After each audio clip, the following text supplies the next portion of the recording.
আজকে আপনারা যে আশা এবং প্রত্যাশা নিয়ে এই বিশ্ববিদ্যালয়ে আগমন করেছেন, নিঃসন্দেহে এই আশা, এই স্বপ্ন শুধু আপনার একার নয়, আপনার বাবা মায়ের স্বপ্ন জড়িত রয়েছে, আপনার পরিবারের সদস্যদের স্বপ্ন জড়িত রয়েছে, আপনার আত্মীয় স্বজনের স্বপ্ন জড়িত রয়েছে, আপনার শিক্ষকদের স্বপ্ন জড়িত রয়েছে। এই সবার স্বপ্নগুলোকে নিয়ে আজকে বিশ্ববিদ্যালয়ে আপনার আগমন ঘটেছে। আমরা আজকের প্রোগ্রাম থেকে আপনাদেরকে, নবীনদেরকে শুভেচ্ছা জানাচ্ছি। Congratulation and welcome to Rajshahi university.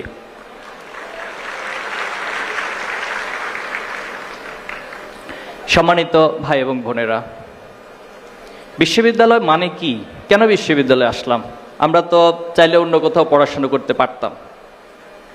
নিঃসন্দেহে এই লক্ষ্য এবং উদ্দেশ্য আপনাদের সবার কাছে ক্লিয়ার।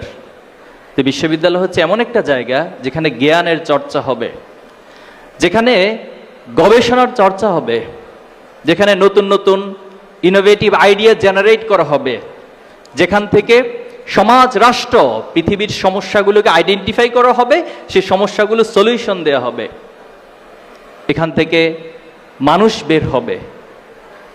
প্রকৃত মানুষ হিসেবে আমরা যা প্রত্যাশা করি, যে উদারতা, যে ভদ্রতা, যে মানবিকতা, সে মানুষ তৈরি হবে। তার নাম হচ্ছে বিশ্ববিদ্যালয়।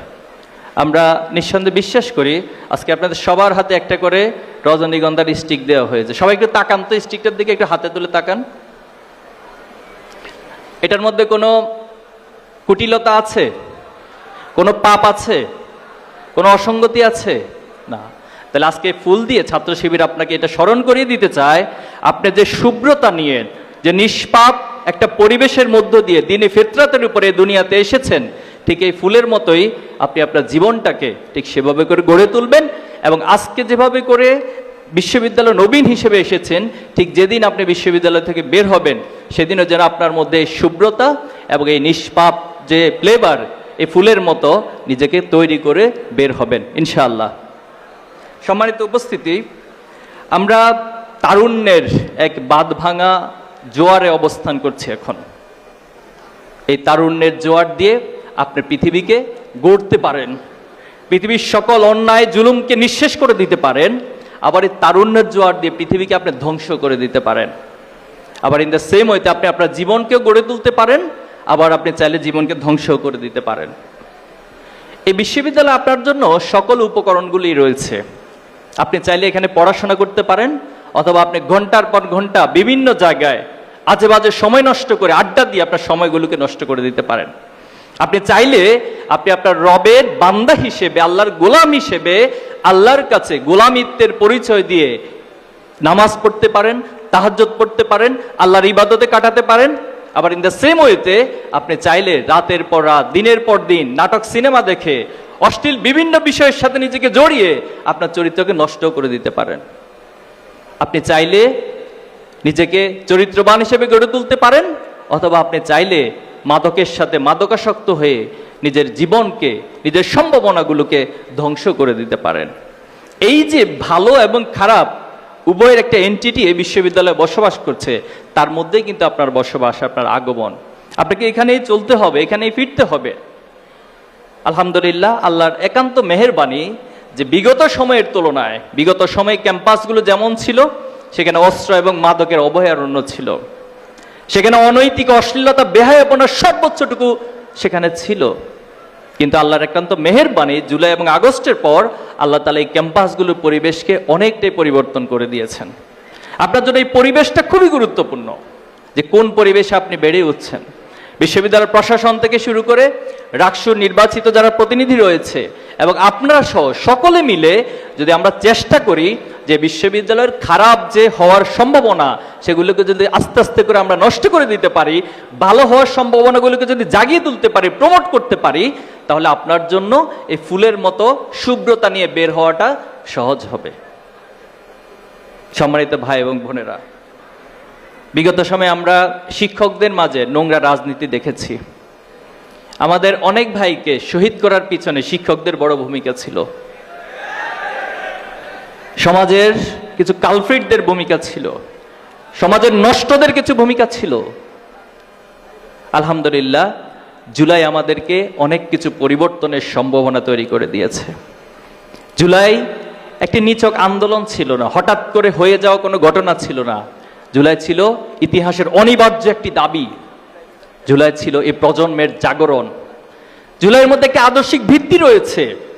আমরা মাঝে মাঝে এটা মিস্টেক করি, জুলাই হঠাৎ করে হয় না, এটা একটা আদর্শিক ভিত্তির উপর তৈরি হয়েছে। কি সেই ভিত্তি? সে ভিত্তি ছিল অন্যায়ের কাছে কখনো মাথা নত করব না, আমি আমার জীবনকে উৎসর্গ করব, আমি আমার বুক টান করে বুলেটের সামনে দাঁড়াবো, কিন্তু আমি কখনো অন্যায়ের কাছে মাথা নত করব না। এই শিক্ষা কোত্থেকে এসেছে? একটা আদর্শিক ভিত্তি রয়েছে।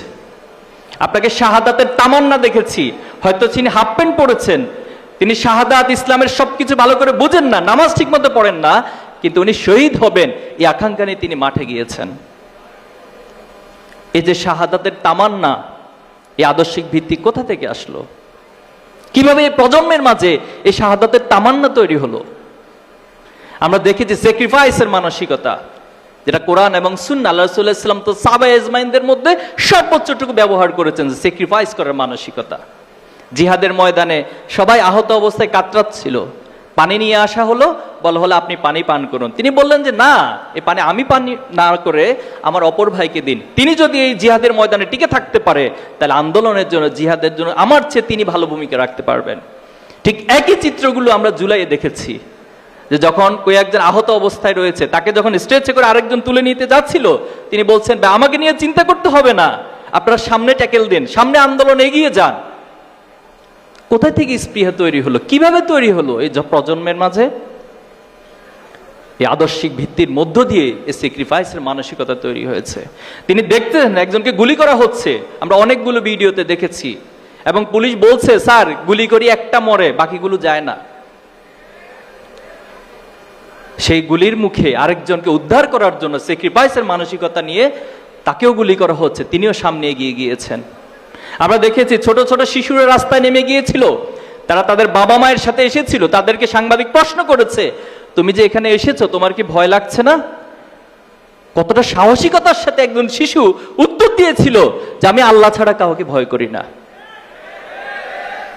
তাহলে আজকে এই আদর্শিক ভিত্তি আমাদেরকে জাগ্রত করতে হবে, আদর্শিক ভিত্তি এস্টাবলিশ করতে হবে, তাহলে শুধুমাত্র জুলাইয়ের এত এত রক্ত, এত এত শাহাদাত, এত এত ত্যাগ কোরবানি আমরা সঠিক ফল নিয়ে আসতে পারবো। আমাদের খুবই হতাশার সাথে বলতে হয় যে জুলাইকে নিয়ে একটা শ্রেণী ব্যবসা শুরু করে দিয়েছে। দেখেছেন না আপনারা? দেখেছেন বিগত সময় ৭১কে নিয়ে একটা শ্রেণী ব্যবসা করেছে, এবং ৭১-এর ব্যবসা করতে করতে বাংলাদেশটাকে একেবারে চূর্ণ বিচূর্ণ করে শেষ করে দিয়েছে। কিন্তু আবার নতুন করে কি একটা শ্রেণী তারা জুলাই নিয়ে ব্যবসা শুরু করেছে।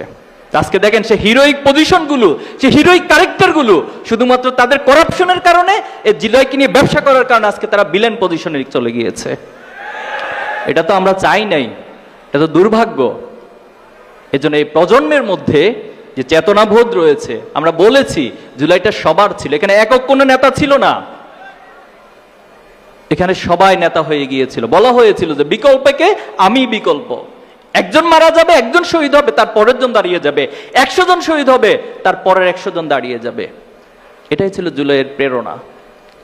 তাহলে এই জুলাইকে আমরা হারাতে দিব না ইনশাল্লাহ। সেটা পতিত ফ্যাসিবাদ হোক বা নব্য ফ্যাসিবাদ হোক, কারো কাছে আমরা জুলাইকে বিক্রি হতে দিব না ইনশাল্লাহ।